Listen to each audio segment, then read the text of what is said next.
Theodore. My brother Gabriel is going to be joining us in a second here. We're here at Gabriel's on 40 Central Park South. And today we've already kind of started a tasting here, but we were trying this wine. We figured we might as well film it. I'm going to pour a little bit more for myself. This is the and for Gabe. Ferrer. I'm okay. This is the Mendoza Malbec. This is a 2021 from Argentina. I think it's called Achaval Ferrer. This was left to us to taste on our podcast, which we're happy for anybody who's watching, and we're once again any winemakers watching. Able to be we'll found make here at 40 Central Park South, Gabriel's Bar and Restaurant. Yeah, you want to come in with a wine for us to try? We'd love to try it. We'd love to give some. Put it on the podcast.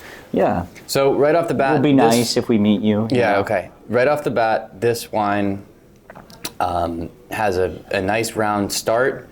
A little bit of, I don't know. I would say. I don't want to say blue fruit like a Merlot, but it's a Malbec. Malbecs are decent food wine for like a lunch for a burger. This is not my favorite. I like Argentinian Malbecs. This to me has an aftertaste in my diaphragm that just lingers into the wrong direction.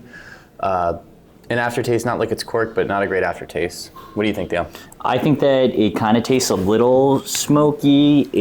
I wouldn't know about what foods particularly to pair this with, especially since it is not that dry. So this is kind of, I would feel like a better wine for just drinking casually without food. Yeah. But then again, what would you scale this on, 1 to 10? Well, it's hard because I don't know too many wines from Argentina. Yeah. Right. It's a newer region. Right. You have that history behind Italy and France, right, and them being some of the dominant producers of wine, white and red. And then you have the newer producers like California, and then you have the even newer producers like New Zealand and Chile. And then when we start talking about Chile, you kind of start getting down to South America. While there are great growing conditions, obviously in South America. Yeah. I think Argentinian wines, from my knowledge of the history, is that it all started as the mission grape under Spanish colonial rule, which did actually tie into California's wines. It was all California was a Spanish colony before it was, I think, purchased or conquered by the United States. So there is a long-standing history of winemaking, a lot of pride in it. For me, I'm not a fan of this wine. I'm going to give it like a 3 out of 10.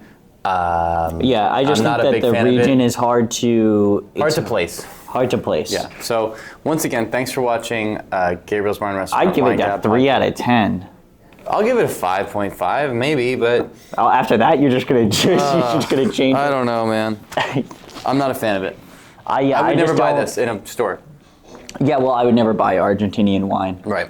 We're just predispositioned to not like Argentinian.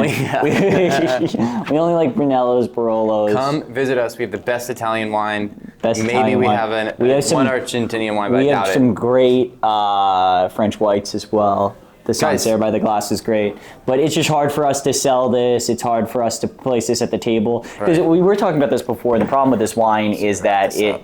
The problem with this wine is at the table, you have to tell them. Yeah, we're pulling the plug. Thanks again. Gabriel's Bar and Restaurant, thanks for watching.